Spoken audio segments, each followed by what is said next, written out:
and you give to me the love I want from you. Oh, hello, Roanoke. Welcome to T-Bone's Best of Roanoke show, where we go after the best people, places, and things to do in our fair city. Big thanks to our studio band and my special guest host, Mr. G. Now, on with the show. You're listening live from the rescue mission in downtown Roanoke, Virginia, with Mr. G. We have two very special guests today.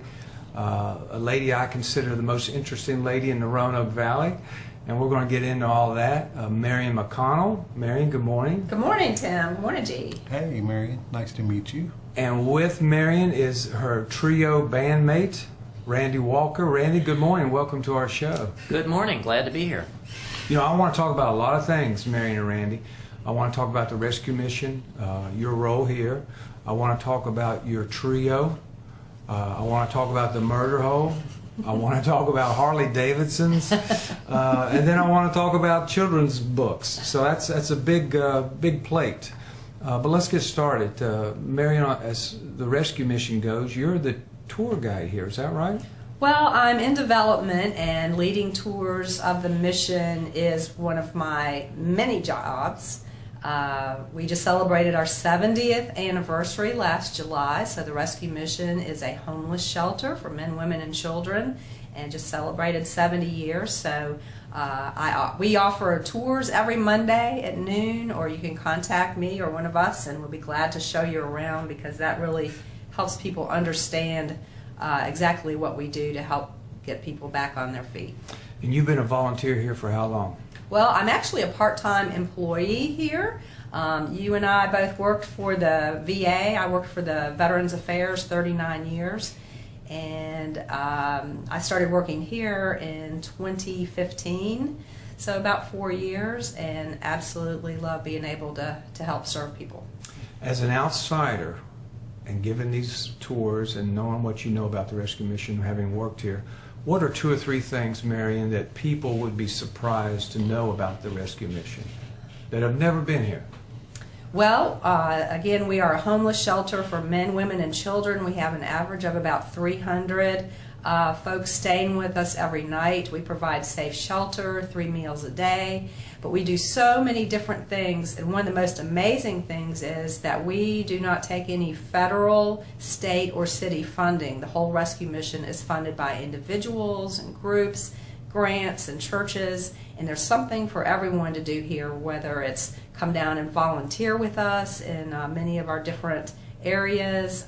You can donate to us, and we have special events like the big one coming up on Thanksgiving Day. We have something called the Drumstick Dash. We say, move your feet so others can eat. Will be about 14,000 people coming to run or walk Thanksgiving morning at 9 a.m. So there are ways to get involved in that as volunteers or as runners or as walkers. So there's lots of ways to participate in that, but one of the things that would be neat if you had people who volunteered to perform music on the street corners. Exactly. So if you're a musician and you want an audience of about 14,000 people, what better way to do it than Thanksgiving morning? Come on out, share your music. And also during the year we have something called Rally every Friday, and every night we also have chapel, and both of those we love to have musicians come, or even people doing puppet shows or mime or skits, different things to help pass along positive messages to the men, women, and children that are staying here. Okay. And one last thought on the rescue mission. How is the breakdown? Men, what percentage? Women, what percentage? Children, what percentage? Because I imagine that does change depending on the economic times. It does. As I said, we have an average of about 300 folks staying here every day, but that goes up when the weather is really bad. About 60 of those are children, and then there's usually a few more men than women. And what we have noticed over the last 70 years, of course, as times have changed, back then it was basically a soup kitchen for men, and now we actually have a women and children or family shelter, so we can keep families together, whether it has both parents or a single parent. So the whole point is to try to help people, mind, body, and soul, get back on their feet. Okay. And you've given me a tour. G, have you had a tour here before? Yeah, we took a tour, I think it was last year. Our company did a dollar for dollar match, so we presented Steve a pretty decent check and got a tour in lieu of that. So, yeah, interesting place. I mean, So, yeah. yeah. I'm so glad you said that, G, because an anonymous donor just this week said that this anonymous donor said they will match all donations in December up to $50,000. So if you want to donate $50, it actually means $100 for the mission. So that's something to keep in mind to really help your money go where it can help people. Yeah, It's very good to nice. know in the month of December. Month of December. Wow, he'll match those donations. Mhm. All right, and then Well, first, how can people make those donations? What's so you all can take advantage of the match? Well, we have a website. It's rescuemission.net, N-E-T. You can also do it in person. You can also mail them in. There's all kinds of different ways that you can set that up. You can also donate items because we have 2 thrift stores. We have Second Helpings, which is also an art gallery and a cafe, which does catering. And we Yes. have Thrift 460, which is out 460 towards Bonsack. So you can donate your items and you can shop at both stores because everything goes right back into helping those through the mission. okay, and then if people want a tour to learn more about the Rescue Mission, they just contact you? Well, if they want to, our regular tour is every Monday at noon. All they have to do is show up here at our address on 4th Street. Takes about 45 minutes and they can stay for lunch on us, or they can contact me or anyone here at the mission and we will set something up, and groups are welcome too. So we do have companies that also give paid time off to people volunteering for nonprofits, and we're a popular place for groups to do that as well. And the Drumstick Dash, I think that's your biggest fundraiser for the whole year. Yes, it is. And one of my most vivid memories of Thanksgiving morning is a saxophone player on the corner on Campbell playing his saxophone as while everybody's running by. So I want to encourage any musicians out there, they have an interest in doing that too. We also have a bagpiper. Well, there you go. Would that bagpiper be Brandon? Is it Brandon that It's plays? Mr. Copenhaver, I Okay, believe. okay. So, yeah. Gotcha. So music, cheering squads. We just want something to be very upbeat and enthusiastic, and keeping everybody warm. Yeah, yeah. Well, speaking of music, let's segue into the trio. Randy and you, Marian, and Lisa have been a part of a trio, I think, since 2015, Like the Wind. So tell us about your trio and a little bit of background, where you guys met and how all that started and what you're up to. I think you play folk, rock, and harmony. Tim, we are called Like the Moon. Like the Moon. Yes. And we came together as the house band at the Celtic prayer service at St. Elizabeth's Church. Marian and I were invited to perform music there by Reverend Ben Rogers, who started the service. And then we asked if we could bring our friend Lisa Angel, who is a school teacher in Franklin County. And so we started playing there in the monthly service, and the prayer service was discontinued, but we decided we would stay together as a group. And we play folk, rock. We kind of break the rule. You know, the rule to be successful is to focus on one style, and we are disregarding that in a big way. We play lots of different styles. But, Good for you. But we do folk, rock, gospel, and Irish music, and the thing that holds it together is the harmony, 3-part harmony. Mm-hmm. We write a lot of our own music as well, so we do some covers, but a lot of it is original. as And well. Like the Moon, your band's name, that came from one of your songs, Marian, right? Right. I live in Catawba. I was driving home one night and noticed the big full moon, and I kind of said out loud, "Wow, look how brightly the moon is shining." Well, my dad worked for NASA, so my practical side said, the moon doesn't really shine. It's reflecting the light of the sun. And so that's kind of become our mission. We try, and you can think of sun as the S-U-N or sun as the S-O-N, Son of God. And the three of us are Christian, and we believe that we're reflecting love back onto people from the Son. So just kind of fit. Mm-hmm. And you have a CD you're going to launch November 10th. Tell us about that. The CD is called Like the Moon, and it was recorded in my home studio. It's 14 songs, 2 instrumentals, and the others are vocals, and the many different styles. The CD release party is going to be at St. Elizabeth's Church, 2339 Grandin Road, which is where we started. So we thought that would be a wonderful place to launch it. Everyone's invited. It's going to be Saturday, November 10th at 7 p.m. And we'll be playing the songs from the CD, and we'll have them there for sale. So we would love for people to buy one, but if they're not a CD buyer, just come and enjoy the music and the fellowship. Yeah, there's no admission. It's free. Free. And finishing up on that, you guys tell us a little bit about the 3rd Street Coffee House too, because you guys have roots there from many years ago. 3rd Street Coffee House was started by Doug Turner in 1987, and it's located in Trinity Methodist Church at the corner of 3rd Street and Mountain Avenue, Old Southwest. And it has been open every Friday night for over 30 years now, and it's been a place of fellowship and music and connection for all these years. Marian and I were volunteers there for many years, and a couple years ago we retired from the board, and we turned it over to our friend Bob Schmucker, who's doing a marvelous job running it. There's no admission charge. There's 2 acts, an opening act and a feature act every Friday night. Doors open 7 o'clock, and coffee and snacks are sold. To find out who's playing, you can go to Facebook and look up 3rd Street Coffee House. Okay. So yeah, being a fan on Facebook, is it Bob, the one that's always on Facebook? Yes.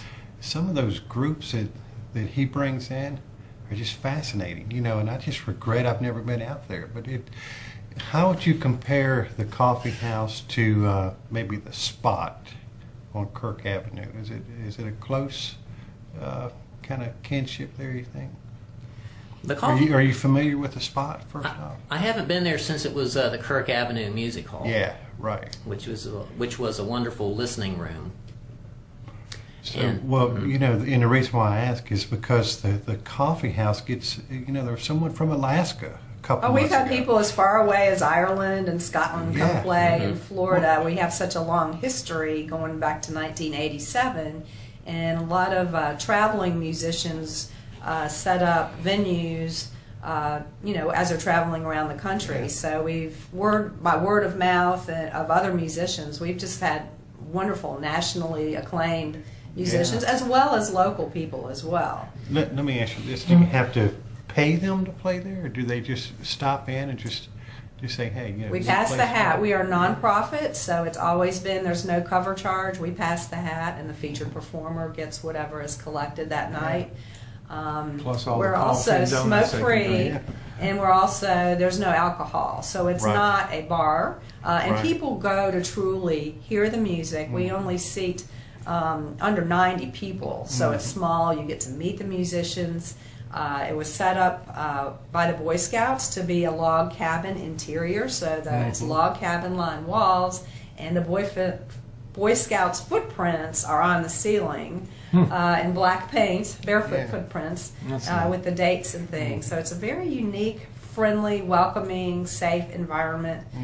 Third Thursday of every month we have open mic, and first Thursday of every month we have what they call a guitar pull. It's also known as a jam session, where people put their chairs in a circle and just pass, go around the circle, let people share songs, or you can go just to listen.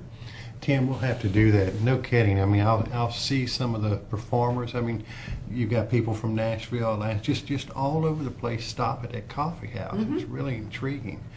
So looking forward to going there. That's a little hidden gem here. It really is. Yeah. One of Roanoke's best kept secrets, and they're still hanging in there since 1987. So. Well, let's transition from that best-kept secret to a very intriguing place that's maybe not quite a friendly atmosphere, but the Murder Hole. That's got a great name, but isn't that on your property in Catawba, Marian? It is. My husband Dan and I bought the Murder Hole property that's in Catawba. If any of you have ever eaten at the home place, that's Catawba Valley. Right. So we bought the property in 1994. There is a lot of history. There are a lot of legends. We are cavers. We do what's called wild caving with helmets and equipment and everything to go into wild caves, which means there's no stairs or handrails or lights. It's in its natural state. So if you were to drive up on our driveway, which is about half mile long in dirt, and get out of your car, you're looking into a pit that you could fit an 8-story building into. An 8-story Wow. It's over 100 feet across, 100 feet wide, over 100 feet deep. And what happened is the roof of a giant cave room collapsed probably, hundreds of thousands of years ago, exposing a cave room. That's the top 1/3 of the cave. There are 2 levels below that. So when we bought the property, I started doing a lot of research to find out its history, about the man from VPI who died in it back in 1958, and a lot of rescues that were done, and wrote a book about it. Yep. And then back in 2016, we premiered a documentary movie at the Grandin Theater. Caving friend David Saki and I put the movie together. It's about half an hour long. And it talks a little bit about the history, but then it shows the armchair caver what it's like to go all the way down into the bottom level of the Murder Hole cave. Is it open to the public? Will you let What anyone we come? do, we like to be able to share, but it is dangerous. So safety is always our number one thing. So the only way people can legally come out to see it is to contact me or Dan and set up a day or time where we can be there with someone. Because obviously if you fall 100 feet into a pit, you're not going to live to tell about it. Yeah. Going into the cave, doing all the rappelling and ropes and that type of thing requires special equipment and training, and so that has a whole different aspect to it. So we have had cavers from literally all over the world come visit the cave that are trained to do that, from New Zealand, Russia, Poland, and then the movie and the book also. We have a website, murderholecave.com. We have a Facebook page, Murder Hole Cave. The hardbacks are sold out. There are a few paperbacks left, and we do have copies of the movie left. And you get presentations on this, right? We do. So since we did the premiere at the Grandin Theater, where we had about 450 people come out, we've done free presentations at the Salem History Museum, some of the libraries, the Glebe Retirement Center. We can do those for groups as long as there are technical ways to show the movie on a screen and a laptop, that type of thing. And we also have a lot of free information about caves and bats and sinkholes, because this area of Virginia is called karst topography. There are a lot of caves in the limestone in this area. So we want people to be educated on being safe, not just going into a cave without knowing what you're doing, and to have conservation minds about not damaging any of the cave. Well, before we move on from the Murder Hole, one last question on that. Do we know or have a sense of who exactly was murdered there? Was Jimmy Hoffa involved? Or any sense of that? Well, there are a lot of rumors and legends, but the one death we know of for certain was in April of 1958. A group from Virginia Tech came out to practice rappelling into that section that you can see, and we call it the Daylight Cave that you can see from our driveway. This is way before we owned it, of course. A young man named David Spencer rigged a manila or hemp rope. They didn't have nylon rope back then, to do his rappel into the Daylight Cave. He was the first one over the edge, but he didn't get very far, and all of a sudden the rope broke and sent him to his death. He fell all the way down, almost 100 feet. The police did an investigation, and they found out where the cavers equipment was stored at Virginia Tech in a special closet, someone inadvertently put a bottle of Vanisol toilet bowl cleaner in that closet, and it leaked and got on the rope, and that's why the rope broke.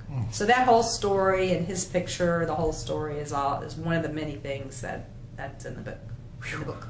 Well, when you're not in a cave or at the rescue mission or out at, playing as a trio, you probably hop on a Harley called Scarlet O'Harley and drive all over the United States. Tell us about your work with Harley Davidson Club and all that's going on there. Well, I rode with Dan for a few years and then decided to take the motorcycle safety class to be a better passenger. But once I got on a little bike on one of the classes, I realized how much fun it was. So I learned at the ripe old age of 50 how to ride my own bike. In fact, Randy here rides a motorcycle as well. Oh. And so Dana and I we travel all over the country, and I have my dream bike. It's a 2013 red and white Softail Deluxe, and I do call her Scarlet O'Harley, which maybe the younger kids don't know, but the movie and the book Gone with the Wind, the heroine in that is Scarlett O'Hara, and she was very independent and a strong, assertive woman, and so that's kind of like my bike is to me, and because we love to be Gone with the Wind. Mm-hmm. So we have a fantastic chapter of Harley riders here in Roanoke, the Harley Owners Group, mm-hmm. and we have a Ladies of Harley part of that. Who might be the director of that? For one more month, well, through this year, it's me, but it's a great bunch of ladies. We love to do things. We try new activities, not necessarily all related to motorcycles. We've done a gun safety class. We've learned how to shoot bows and arrows. We have done ceramic painting, but also the whole club has a heart for giving and looking out for people and doing benefits and things like that, like Toys for Tots. And in November, we do an annual donation to the rescue mission. Uh-huh. So that makes us go full circle, because we're going to end up back here at the rescue mission donating underwear and different items for the people here at the rescue mission. So when you guys do stuff like that, do you drive like in a horde of Harley Davidsons coming down the road together? We drive in a very organized fashion to be safe. Mm-hmm. Randy can't wait to hear the name of your motorcycle. Well, my motorcycle was sold. I just wasn't riding as much, so my two-wheeled powered vehicle now is a 49cc scooter. Okay. So, any Harley riders out there, I'm ready to take you on. Sounds like it. And then you also drive out as a group to the D-Day Memorial. Yes, we have. So that was one of the activities we have planned for Veterans Day, November the 11th. Mm-hmm. And for all veterans listening, thank you for your service. But we're going to ride out to the D-Day Memorial and have a tour of that wonderful facility. And from there, we're going over to the Virginia Dare for a 2-hour cruise on Smith Mountain Lake to enjoy the fall foliage. Oh, my. And then as far as traveling all over America, what would be a favorite spot you'd like to go to on a motorcycle? I would be curious about that. Or where's a motorcycle-friendly area? Oh, goodness. We love Arkansas. We're actually going to Oklahoma next fall. Dana and I have ridden pretty much all the states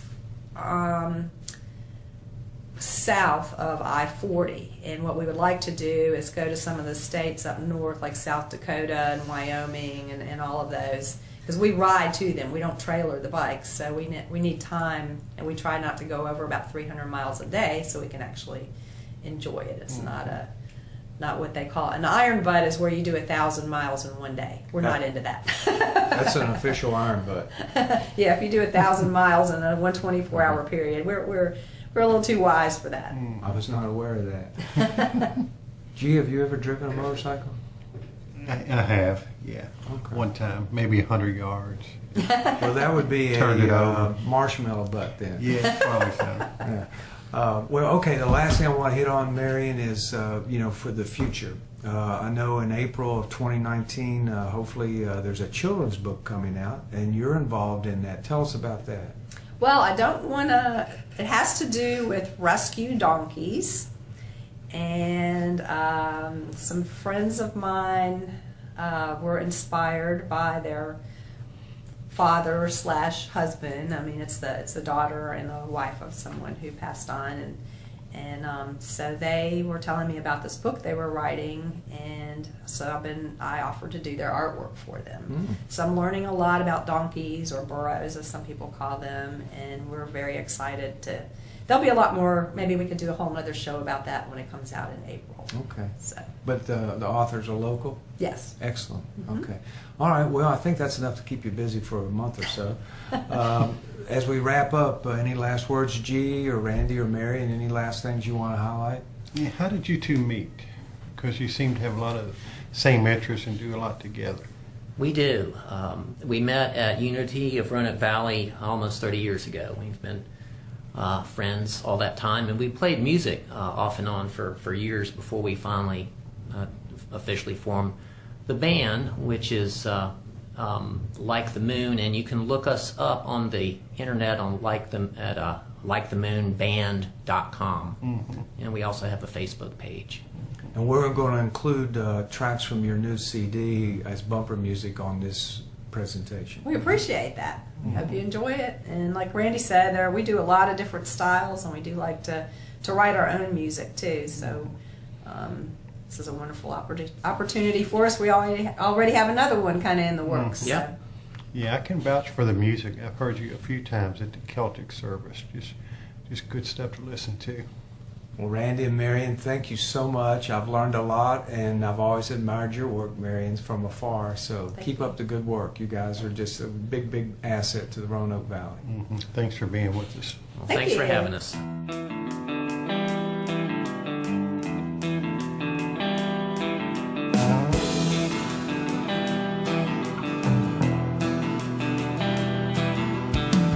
Let's lick our fingers, stick 'em in the wind. Meet you at the edge of town, that's where the road begins. We'll go where that western highway leads. Like a couple of tumbleweeds.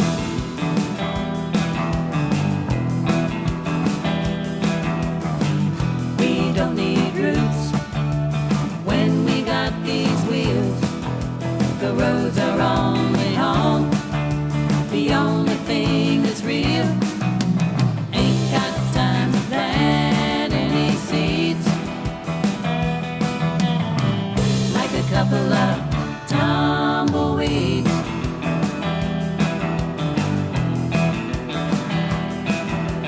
Riding on a horse called the wind. Round and round we roll, on and on we spin. Only take what you really need. When you're just a tumbleweed.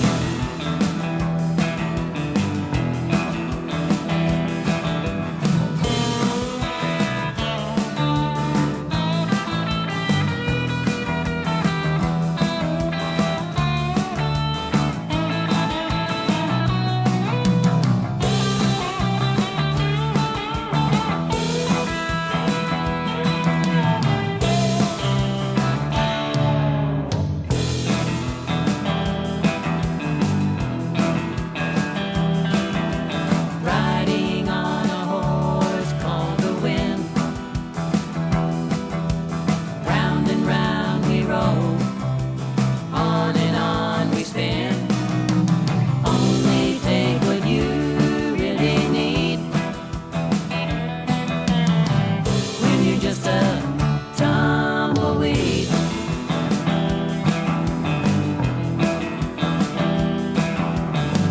These leather jackets are showing signs of wear, like an old road